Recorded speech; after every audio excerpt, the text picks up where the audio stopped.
എല്ലാവർക്കും നമ്മുടെ പുതിയ വീഡിയോയിലേക്ക് സ്വാഗതം. ഇന്നത്തെ നമ്മുടെ റെസിപ്പി ഗോതമ്പൊടി വെച്ചിട്ട് നല്ല ടേസ്റ്റിൽ നമുക്ക് ചെയ്തെടുക്കാൻ പറ്റിയ ഒരു മടക്കാണ്. വളരെ എളുപ്പമാണ് കേട്ടോ ഇത് തയ്യാറാക്കാൻ വേണ്ടിയിട്ട്. അതുപോലെ തന്നെ നമ്മളൊരു കടയിൽ നിന്നൊക്കെ വാങ്ങിക്കുന്ന പോലെ തന്നെ നല്ല ക്രിസ്പി ആയിട്ട് ഗോതമ്പൊടി വെച്ചിട്ട് ഈ ഒരു മടക്ക് നമുക്ക് വീട്ടിൽ ചെയ്തെടുക്കാൻ പറ്റും.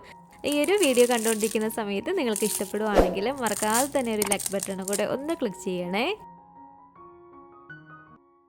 ഞാൻ ആദ്യമേ പറഞ്ഞ പോലെ തന്നെ നമ്മളിത് ആട്ടപ്പൊടി വെച്ചിട്ടാണ് കേട്ടോ ചെയ്യുന്നത്. ഈ ഒരു ആട്ടപ്പൊടിക്ക് പകരമായിട്ട് നമ്മളൊരു കടയിൽ നിന്നൊക്കെ വാങ്ങിക്കുന്ന ഒരു സെയിം ടേസ്റ്റ് വേണമെങ്കിൽ മൈദ വേണമെങ്കിലും ചേർത്ത് കൊടുക്കാവുന്നതാണ്.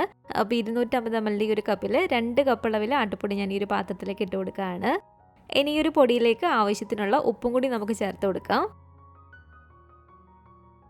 പിന്നെ ഒരു മടക്കിന് ചെറിയൊരു യെല്ലോ കളർ ഉണ്ടല്ലോ, ആ ഒരു യെല്ലോ കളർ കിട്ടാൻ വേണ്ടിയിട്ട് കുറച്ച് മാത്രം ഒരു യെല്ലോ ഫുഡ് കളർ ഞാൻ ഇതിലേക്ക് ചേർത്ത് കൊടുക്കുന്നുണ്ട്. ഞാനിപ്പോൾ ഇതിലേക്ക് കുറച്ച് മാത്രമേ ചേർക്കുന്നുള്ളൂ. നമ്മളൊരു കടയിൽ നിന്നൊക്കെ വാങ്ങിക്കുന്ന പോലെ നല്ലൊരു മഞ്ഞ കളർ വേണമെങ്കിൽ കുറച്ചും കൂടി ചേർത്ത് കൊടുക്കാവുന്നതാണ്.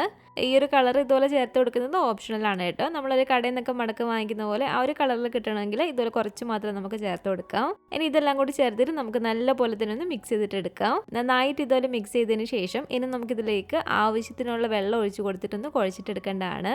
ചൂടുവെള്ളമൊന്നും ആവശ്യമില്ല, സാധാ നോർമൽ വാട്ടർ ഒഴിച്ച് കൊടുത്തിട്ടാണ് നമ്മളിത് കുഴച്ചിട്ടെടുക്കേണ്ടത്. അപ്പോൾ കുറച്ച് വെള്ളം ഒഴിച്ച് കൊടുത്തിട്ട് നമ്മൾ ചപ്പാത്തി മാവൊക്കെ കുഴയ്ക്കുന്ന പോലെ നല്ല മയത്തിൽ വേണം ഈ ഒരു മാവ് കുഴച്ചെടുക്കാൻ വേണ്ടിയിട്ട്.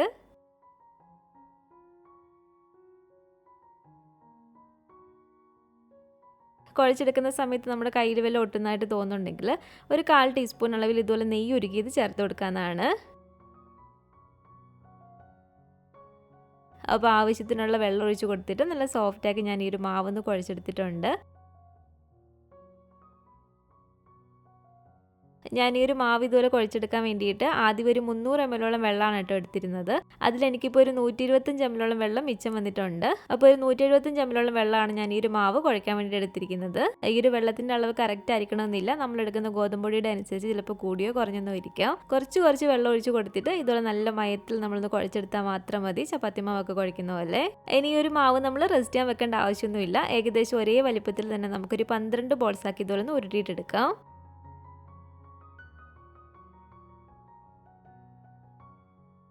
അപ്പോൾ ഇതുണ്ടല്ലോ, ഏകദേശം ഒരേ വലുപ്പത്തിൽ തന്നെ ഒരു 12 ബോൾസാക്കി ഞാനൊന്ന് ഉരുട്ടിയെടുത്തിട്ടുണ്ട്.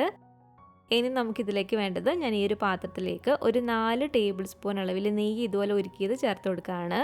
നെയ്യ് ഉപയോഗിക്കാത്തവരാണെങ്കിൽ ഓയിൽ വേണമെങ്കിലും ചേർത്ത് കൊടുക്കാവുന്നതാണ്, പക്ഷേ നെയ്യ് തന്നെ ചേർത്ത് കൊടുക്കുന്നതാണ് ടേസ്റ്റ് കൂടുതൽ.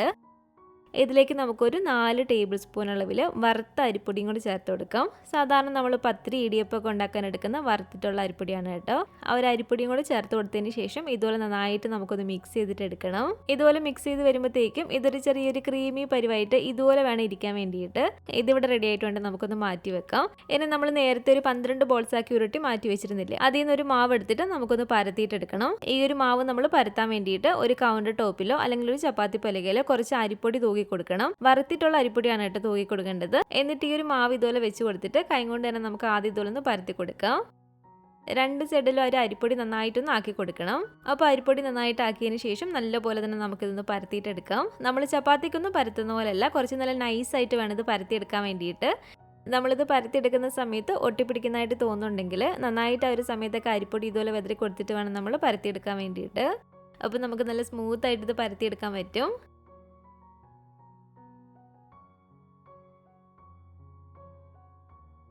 അപ്പോൾ നല്ലപോലെ തന്നെ ഒരു അരിപ്പൊടി ഒന്ന് വെതറി കൊടുത്തിട്ട് ഞാൻ ഇതുപോലെ ഒന്ന് പരത്തിയെടുത്തിട്ടുണ്ട്.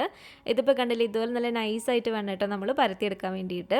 ഇനി ബാക്കിയുള്ള ഒരു 11 ബോൾസും ഇതുപോലെ തന്നെ നമുക്കൊന്ന് പരത്തിയെടുക്കാം. അപ്പോൾ ഒരു 12 ബോൾസും നല്ല നൈസായിട്ട് തന്നെ ഞാനൊന്ന് പരത്തിയെടുത്തിട്ടുണ്ട്.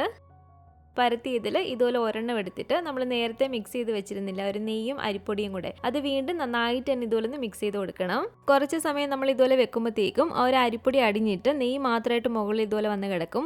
അപ്പോൾ ഇതിലേക്ക് നമ്മൾ സ്പ്രെഡ് ചെയ്ത് കൊടുക്കുന്നതിന് മുമ്പായിട്ട് വീണ്ടും ഇതുപോലെ നന്നായിട്ട് തന്നെ ഒന്ന് മിക്സ് ചെയ്ത് കൊടുക്കണം. നല്ല പോലെ തന്നെ എല്ലാ സൈഡിലും ആകുന്ന രീതിയിൽ ഇതുപോലെ ഒരു നെയ്യുടെ അരിപ്പൊടിയുടെ ഒരു മിക്സ് ഒന്ന് സ്പ്രെഡ് ചെയ്ത് കൊടുത്തതിന് ശേഷം രണ്ടാമത്തെ ലെയറും കൂടെ നമുക്ക് ഇതുപോലെ ഇതിൻ്റെ മുകളിലേക്ക് ഒന്ന് വെച്ച് കൊടുക്കാം. അതിനുശേഷം കൈ കൊണ്ട് ഇതുപോലെ പ്രസ് ചെയ്ത് പതിയെ ഒന്ന് ഒട്ടിച്ച് കൊടുക്കുക. ഇനി ഇതിൻ്റെ മുകളിലേക്ക് നമുക്ക് ഒരു അരിപ്പൊടിയുടെ നെയ്യുടെ ഒരു മിക്സ് നന്നായിട്ട് ഒന്ന് സ്പ്രെഡ് ചെയ്ത് കൊടുക്കാം കേട്ടോ. എല്ലാ സൈഡിലും ആകുന്ന രീതിയിൽ ഇതിൽ നന്നായിട്ട് ഒന്ന് സ്പ്രെഡ് ചെയ്ത് കൊടുക്കണം. ഇത് നമ്മളൊരു 2 ആയിട്ടാണ് മടക്കി ഒന്ന് കട്ട് ചെയ്തിട്ട് എടുക്കുന്നത്. അപ്പോൾ നമ്മൾ ആദ്യം ചെയ്യുന്നതിൽ ഒരു 6 ലെയറെങ്കിലും ഉണ്ടായിരിക്കണം. ഇനി ഇതിലേക്ക് ഇതുപോലെ തന്നെ നമുക്ക് ബാക്കിയുള്ള ഒരു 4 ലെയറും കൂടി ഇതുപോലെ ഒന്ന് വെച്ച് കൊടുക്കാം. ഓരോ ലെയർ വെക്കുമ്പോഴത്തേക്കും ആ ഒരു നെയ്യുടെ അരിപ്പൊടിയുടെ മിക്സ് നന്നായിട്ട് ഒന്ന് സ്പ്രെഡ് ചെയ്ത് കൊടുക്കാൻ മറക്കരുത്.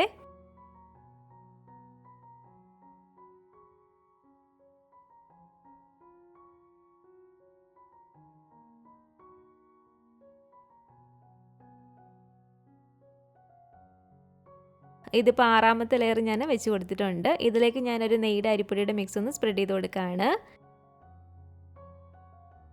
6ാമത്തെ ലെയർ ഇതുപോലെ വെച്ച് കൊടുത്തതിന് ശേഷം നമുക്ക് ഇതുപോലെ ഒന്ന് മടക്കി കൊണ്ടുവരാം. അത്യാവശ്യം നല്ല ടൈറ്റ് ആയിട്ടിരിക്കുന്ന ഒരു രീതിയിൽ വേണം നമ്മളിതൊന്ന് മടക്കി കൊണ്ടുവരാൻ വേണ്ടിയിട്ട്. അപ്പോൾ ഇതുപോലെ നമ്മൾ അത്യാവശ്യം നല്ല ടൈറ്റ് ആയിട്ടൊന്ന് മടക്കി എടുത്തതിന് ശേഷം ഈ ഒരു അറ്റം വിട്ടു പോകാതിരിക്കാൻ വേണ്ടിയിട്ട് ഈ ഒരു അറ്റത്ത് നമുക്ക് കുറച്ച് ഒരു നെയ്യുടെ അരിപ്പൊടിയുടെ ഒരു മിക്സ് ഒന്ന് സ്പ്രെഡ് ചെയ്ത് കൊടുത്തിട്ട് നല്ലപോലെ തന്നെ ഒന്ന് ഒട്ടിച്ചു കൊടുക്കാം. എന്നിട്ട് കൈ കൊണ്ട് ചെറിയതായിട്ട് ഇതുപോലെ ഒന്ന് റോൾ ചെയ്ത് കൊടുക്കുക. ഇനി ഇത് കട്ട് ചെയ്യുമ്പോൾ നല്ലൊരു ഷേപ്പിൽ കിട്ടാൻ വേണ്ടിയിട്ട് ഈ ഒരു 2 സൈഡിൽ നിന്നും കുറച്ച് നമുക്കൊന്ന് കട്ട് ചെയ്ത് മാറ്റാം ഇതുപോലെ. എന്നിട്ട് ഇതുപോലെ ചെറിയതായിട്ട് ഒരു 8-9 ആയിട്ട് നമുക്ക് ഇതുപോലെ ഒന്ന് കട്ട് ചെയ്തിട്ടെടുക്കാം. അപ്പോൾ ഇതുപോലെ ഞാനൊന്ന് കട്ട് ചെയ്ത് കൊടുത്തിട്ടുണ്ട്. ഇതിപ്പോൾ കണ്ടില്ലേ, ഇതിൻ്റെ ഉള്ളിലൊക്കെ നല്ലപോലെ തന്നെ ഒരു ലെയറുകൾ വന്നിട്ടുണ്ട്. ഇതുപോലെ തന്നെ നമ്മളൊരു 6 എണ്ണം കൂടെ പരത്തിയെടുത്ത് വെച്ചിട്ടുണ്ട്. ആ ഒരു 6 എണ്ണം ഉള്ളത് ഇതുപോലെ തന്നെ ഒന്ന് ചെയ്തിട്ടെടുക്കുക. ഇതുപോലെ കട്ട് ചെയ്തെടുത്തതിന് ശേഷം ഇതുപോലെ വെച്ച് കൊടുത്തിട്ട് ഒന്നും കൂടെ ഒന്ന് പരത്തിയിട്ടെടുക്കണം. അപ്പോൾ വീണ്ടും ഇതുപോലെ കണ്ടില്ല, ഒന്നും കൂടെ ഒന്ന് പരത്തിയെടുത്തിട്ടുണ്ട്. ഇതുപോലെ നമ്മൾ പരത്തിയെടുത്തതിന് ശേഷം ആ ഒരു ലെയർ ആ ഒരു അറ്റത്ത് അതുപോലെ തന്നെ കാണും. ഇനി ഇതെല്ലാം നമുക്ക് എണ്ണയിലേക്ക് ഇട്ട് കൊടുത്തിട്ടൊന്ന് ഫ്രൈ ചെയ്തിട്ടെടുത്താൽ മാത്രം മതി. നമ്മളിത് എണ്ണയിലേക്ക് ഇട്ട് കൊടുക്കുന്ന സമയത്ത് നല്ല ക്രിസ്പി ആയിട്ട് കിട്ടണമെങ്കിൽ ഇട്ട് കൊടുക്കുന്ന സമയത്ത് എണ്ണയ്ക്ക് അത്യാവശ്യം ഒരു മീഡിയം ചൂടുണ്ടായിരിക്കണം. ഇട്ട് കൊടുക്കുന്ന ഒരു സമയത്ത് നമ്മൾ ഹൈ ഫ്ലെയിമിൽ തന്നെ വെച്ച് കൊടുത്തേക്കാം കേട്ടോ. അതിനുശേഷം നമുക്ക് ഇതുപോലെ ഓരോന്ന് ഇട്ട് കൊടുക്കാം. ഇതുപോലെ നമ്മൾ ഇട്ട് കൊടുത്തിട്ടൊന്ന് പൊങ്ങിക്കയറി വന്നാൽ ഇനി നമ്മൾ ഹൈ ഫ്ലെയിമിൽ നിന്ന് മീഡിയം ഫ്ലെയിമിലേക്ക് ആക്കി വെച്ച് കൊടുക്കണം. എങ്കിലേ ഒരു ഉള്ളിലെ ആ ഒരു ലെയറും നല്ലപോലെ തന്നെ നമുക്കൊന്ന് ക്രിസ്പി ആയിട്ട് കിട്ടത്തുള്ളൂ. അല്ലെങ്കിൽ നമ്മൾ തീ കൂട്ടിയിട്ട് കൊടുത്താൽ പുറമേ ഉള്ള ഒരു ലെയർ മാത്രം നമുക്ക് നല്ല മൊരിഞ്ഞ് കിട്ടും, പക്ഷെ ഉള്ളിലെ ഒരു ലെയർ ഒന്നും തന്നെ മൊരിഞ്ഞ് കിട്ടില്ല. അപ്പോൾ ഇട്ട് കൊടുക്കുന്ന ഒരു സമയത്ത് നമ്മൾ ഹൈ ഫ്ലെയിമിൽ വെച്ച് നന്നായിട്ട് ഇതുപോലെ പൊങ്ങി വന്നതിന് ശേഷം വീണ്ടും മീഡിയം ഫ്ലെയിമിലേക്ക് ആക്കി കൊടുക്കുക. എന്നിട്ട് തിരിച്ചു മറിച്ചിട്ട് കൊടുത്തിട്ട് നല്ലപോലെ തന്നെ മൊരിഞ്ഞ് നല്ലൊരു ക്രിസ്പി ആയിട്ട് വരുമ്പോഴത്തേക്ക് നമുക്കിത് എണ്ണയ്ക്കകത്ത് നിന്ന് എടുക്കാവുന്നതാണ്.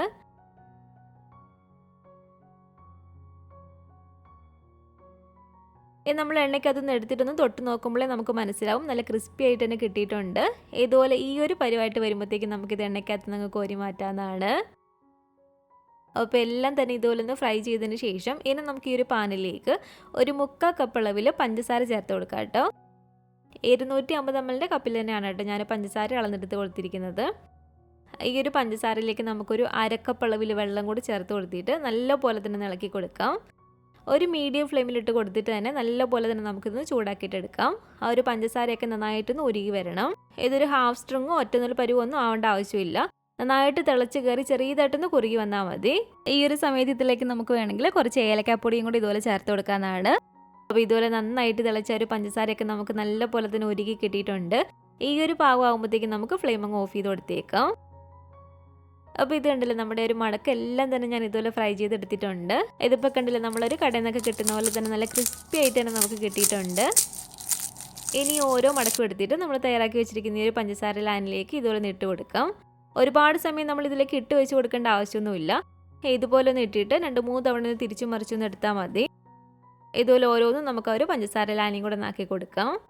കുറച്ച് സമയം ഒന്ന് ഇരുന്ന് ഒരു പഞ്ചസാര ലാനിയൊക്കെ വലിഞ്ഞ് വരുമ്പോഴത്തേക്ക് കഴിക്കുന്നതായിരിക്കും കുറച്ചും കൂടി നല്ലത്. അപ്പോൾ നല്ല ടേസ്റ്റി ആയിട്ടുള്ള ഗോതമ്പൊടി വെച്ചിട്ട് ചെയ്തിട്ടെടുക്കാൻ പറ്റിയ ഒരു മടക്ക് ഇവിടെ റെഡി ആയിട്ടുണ്ട്. ആ ഒരു കടയിൽ നിന്നൊക്കെ കിട്ടുന്ന ഒരു സെയിം ടേസ്റ്റിൽ തന്നെ വേണമെങ്കിൽ നിങ്ങൾക്ക് ഇത് മൈദയിൽ വേണമെങ്കിലും ചെയ്തിട്ടെടുക്കാനാണ് കേട്ടോ. ഗോതമ്പൊടി വെച്ചിട്ട് ചെയ്താലും ടേസ്റ്റിനൊന്നും ഒരു കുറവുമില്ല. നല്ല അടിപൊളിയായിട്ട് തന്നെ നമുക്ക് ഇതുപോലെ ചെയ്തിട്ടെടുക്കാൻ പറ്റും. അപ്പോൾ ഗോതമ്പൊടി വെച്ചിട്ട് ചെയ്തിട്ടെടുത്ത ഈ ഒരു മടക്കിൻ്റെ റെസിപ്പി നിങ്ങൾക്ക് എല്ലാവർക്കും ഇഷ്ടപ്പെട്ടെന്ന് കരുതുന്നു. ഇതുപോലെ ഗോതമ്പൊടി വെച്ചിട്ട് ചെയ്തിട്ടില്ലെങ്കിൽ തീർച്ചയായിട്ടും ഒന്ന് ഉണ്ടാക്കി നോക്കാം കേട്ടോ. ഉണ്ടാക്കി നോക്കിയിട്ട് നിങ്ങളുടെ അഭിപ്രായങ്ങളൊക്കെ മറക്കാതെ തന്നെ നമ്മുടെ കമൻറ്റ് ബോക്സിൽ വന്ന് അറിയിക്കുക. അതുപോലെ തന്നെ നമ്മുടെ ഈ ഒരു വീഡിയോ ഇഷ്ടപ്പെട്ടെങ്കിൽ മറക്കാതെ തന്നെ ഒരു ലൈക്ക് ബട്ടണും കൂടെ ഒന്ന് ക്ലിക്ക് ചെയ്യണേ. നിങ്ങളുടെ അഭിപ്രായങ്ങളൊക്കെ കമൻറ്റ് ചെയ്യുകയും ഫാമിലിയും ഫ്രണ്ട്സും ഒക്കെ ആയിട്ട് നമ്മുടെ ഒരു വീഡിയോ ഒന്ന് ഷെയർ ചെയ്ത് കൊടുക്കുക. പുതിയതായിട്ട് നമ്മുടെ ഈ ഒരു ചാനൽ ആരെങ്കിലും കാണുന്നുണ്ടെങ്കിൽ താഴെ കാണുന്ന റെഡ് സബ്സ്ക്രൈബ് ബട്ടണും കൂടെ ഒന്ന് പ്രസ് ചെയ്ത് സപ്പോർട്ട് ചെയ്യണേ. കൂട്ടത്തിലെ കാണുന്ന ബെല്ലൈക്കണും കൂടെ ഒന്ന് ക്ലിക്ക് ചെയ്യുകയാണെങ്കിൽ ഞാനിടുന്ന പുതിയ പുതിയ റെസിപ്പികളൊക്കെ നിങ്ങൾക്ക് അപ്പോൾ തന്നെ നോട്ടിഫിക്കേഷനായിട്ട് കിട്ടുന്നതായിരിക്കും. ഇൻഷാ അല്ലാഹ് വീണ്ടും നമുക്ക് ഇതുപോലെ നല്ലൊരു റെസിപ്പിയായിട്ട് കാണാം.